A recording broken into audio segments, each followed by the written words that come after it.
और चलिए अब आपको दिखाते हैं कि समंदर में भारत का नया बाहुबली कैसा है। आखिर भारत का पहला स्वदेशी एयरक्राफ्ट कैरियर आईएनएस विक्रांत बहुत जल्द ही मोर्चे पर उतरने के लिए तैयार है। विक्रांत कोच्चि हार्बर से अरब सागर की तरफ निकल चुका है, जहां अगले कुछ महीने तक उसका सी ट्रायल यानी कि समुद्री परीक्षण किया जाएगा और फिर इस समुद्री महायोद्धा को नौसेना के जंगी बेड़े में शामिल किया जाएगा।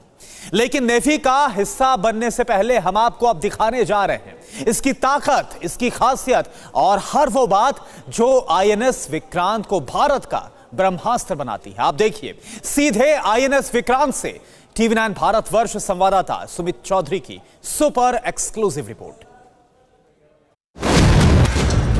समंदर का शहंशाह, नौसेना का नया रणवीर, लहरों पर हिंदुस्तानी सीमा का नया प्रहरी, इंडियन नेवी की नई ताकत आईएनएस विक्रांत, हिंद का ऐसा महायोद्धा जो दुश्मन देश की पूरी पलटन को पाताल में दफनाने, समंदर के रास्ते आने वाली हर चुनौती से टकराने के लिए तैयार है।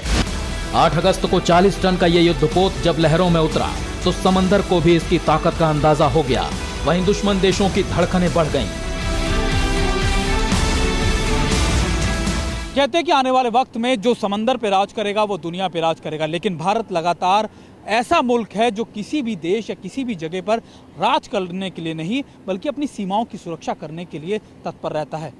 आज आईएनएस विक्रांत पर हम आपको लेकर आए हैं और हम आपको बताएंगे कि कैसे भारत ने लंबे समय में अपनी समंदर की सीमाओं की न सिर्फ सुरक्षा की है बल्कि दुनिया में एक बड़ी सुपर पावर के तौर पर स्टैब्लिश भी हुआ है। आज जिस जगह मैं खड़ा हूं या फिर चल रहा हूं, यह है आईएनएस विक्रांत, यानी वो एयरक्राफ्ट कैरियर जो भारत में पूरी तरीके से निर्माण किया गया है, स्वदेशी है। और खास बात यह कि भारत के समुद्री चुनौतियों को सामना करने के लिए इसका इस्तेमाल किया जाएगा। आईएनएस विक्रांत वो एयरक्राफ्ट कैरियर है जिसका निर्माण पूरी तरह से भारत में किया गया है और इसमें इस्तेमाल 75% मटेरियल भी हिंदुस्तान में तैयार हुआ है।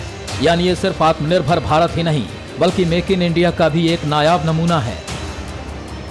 किसी भी एयरक्राफ्ट कैरियर को बनाना इतना आसान नहीं है।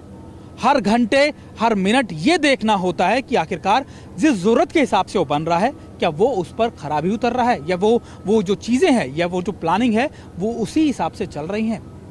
भारत की जरूरतें दुनिया के दूसरे मुल्कों के हिसाब से अलग हैं। भारत के पास जो रिसोर्सेज हैं वो भी अलग हैं। तो भारत की स्पेसिफिकेशन के हिसाब से आईएनएस विक्रांत को किस तरीके से बनाया गया है उसकी जिम्मेदारी थी कैप्टन श्रीराम सर की। सर, अगर मैं बात करूं इंडियन स्पेसिफिकेशंस की या इंडिया की ज़रूरतों के हिसाब से, तो उसके हिसाब से इसको किस तरीके से तैयार किया गया और इसमें क्या चेंज है या फिर इसमें क्या डिफरेंस है comparatively to other aircraft carrier? देखिए, हमेशा जब हम डिज़ाइन करते हैं हमारा प्राइमरी डिज़ाइन रिक्वायरमेंट जो है कि एयरक्राफ्ट ऑपरेशंस के बारे में होता है। तो इस शिप का डिज़ाइन में प्रायोरिटी ये है कि एयर ऑपरेशंस के लिए जो भी रिक्वायरमेंट है मीट करें।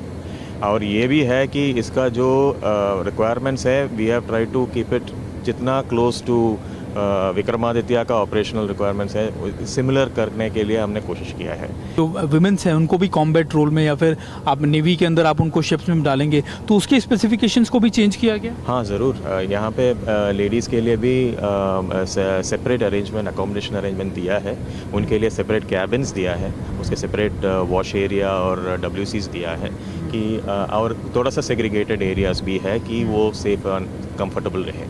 यानी 6-7 ऑफिसर्स जो हैं वो इजीली एकोमोडेट हो जाते हैं। ये है भारत की स्पेसिफिकेशन।